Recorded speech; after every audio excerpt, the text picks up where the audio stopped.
Okay.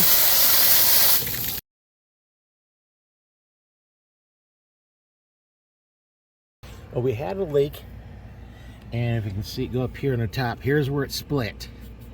So I already cut the one side here. We're going to cut this off. I'm going to cut this piece out, and then we'll put little connectors on and solder both sides and get there. I cut the one off. We're going to have to sand this side of this down a little bit so this piece will slide on. It's a real tight fit, so you don't sand too much off because you don't want a loose fit. It won't be tight. So I'll do that, and then we'll cut this back to probably here. Make sure I don't have any weak spots in between here where it split and it bulges.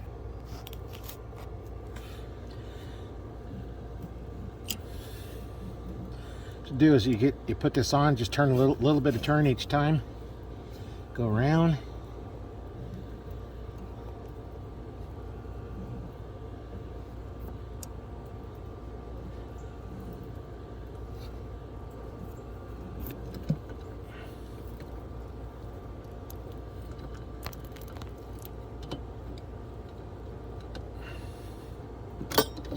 and that's the piece. So there's our piece cut off. Now what we'll do is we'll take the tool and we'll grind the inside, because there's, I don't know if you can see it very well, but there's a ridge inside of there, and you got to take that out because that interferes with the water flow. And that's what these little things are for.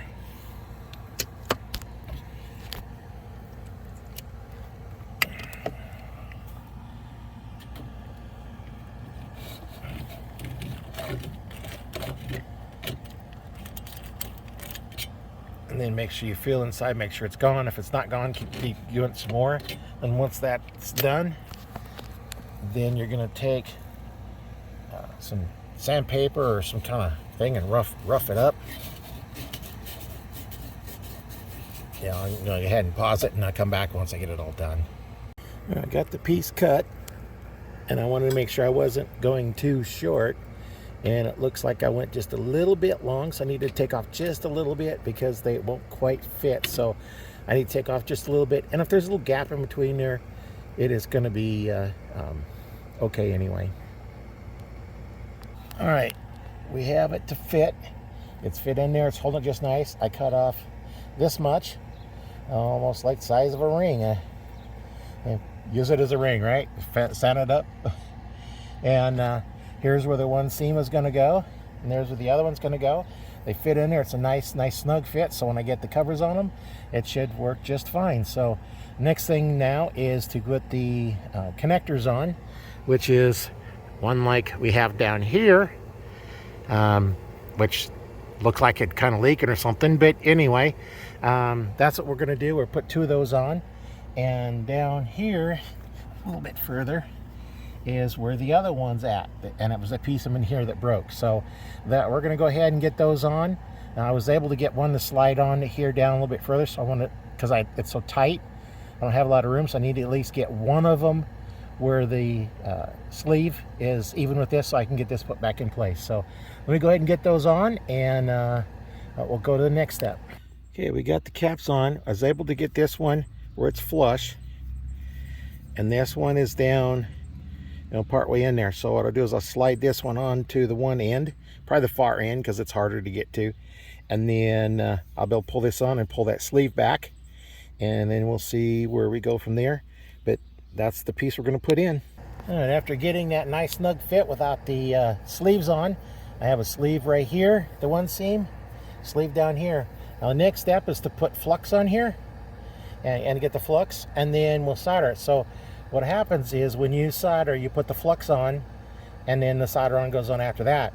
So the flux is attracted to the heat, the solder is attracted to the flux. So that's how that's going to work. So let me go ahead and get those done, and we'll come back. Here's the flux I'm using. It's a lead-free flux. It's kind of a gray color. So here's the flux I'm using. It's a little of a gray color. And then here's the solder that I'm using. It's plumbing solder. And that solder in that little package comes in a little deal like this. So let me go ahead and get the other side fluxed up, and I'll come back. Have the first one done. My camera got hot, so I couldn't record it, and I didn't want to wait for it to cool off to get going. But I have this one over here that I'll go ahead and put the flux on. I didn't put the flux on to start with because I didn't want it melting before I got there.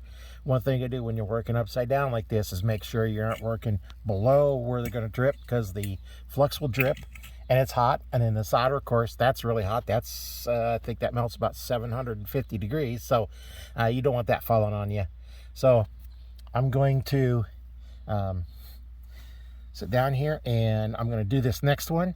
And then, of course, I'm going to stay down here and make sure, because you know, when you're dealing with fire and heat, I just want to make sure that everything is good, so it's cool to the touch before I leave. That way I know there's no chance of anything catching it and catching on fire. So I'm going to stay here on fire watch once I get it done, and we'll go from there.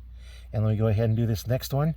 It might still be hot, so I'm not going to touch it right now. As I was fluxing this side, it's just warm enough that it's not sticking on it. It's melting in there, because just heating this up, it heated that up enough.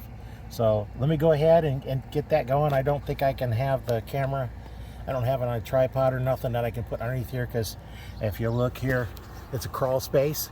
So me laying sideways fills up the whole thing here, so it's only you know, maybe a couple feet. So there's not a lot of room down here to get anything down, so I'm just gonna hold the camera and going. So let me go ahead and get that soldered, and I'll come back once that's done. Well, the first test of the water, and I got leak in this joint and this joint. The other one seen that was doing, so I need to redo these two here. Oh, I had to do them a couple times. This first joint here, I had a leak on the top on both sides of it, and a leak down on that end, so I redid them again. And then I still had a leak down there, and I had one leak on the far side over here. And then I did it again, and then now both these are done, and this one leaked down here on the top, one little spot. So I heated up. The problem, once you get water in it, it takes a whole lot more heat to get it going. And you can see I've gotten a couple here where it gets there, but I've been watching that, and make sure, you know, I'm not leaving it there. If I see it on there, kind of move it around so I don't have it in one spot. But now once this cools off, we're gonna turn it on again and see if we have it. Okay, I have the other side soldered, so we're gonna let that cool. I don't want to send cold water through there and hit that, you know, if it's still hot. And you can probably see a little bit of well, not sure if I can see no steam in there or not. I thought I did on one. It might just be the light, the flashlight. I got a flashlight sitting down here. So I'm going to sit down here for a little bit and basically be on fire watch until I make sure that everything's okay. Because I know when you get the torch going, there's little fine hairs will catch on here. Now I know nothing got really dark or anything. It just a little flashed a little bit here and there, but it didn't hurt anything. But we're going to sit here and watch this for a little bit and make sure things are right. Once I can put my finger on it, then we'll have them turn on the water, and we'll see how that goes.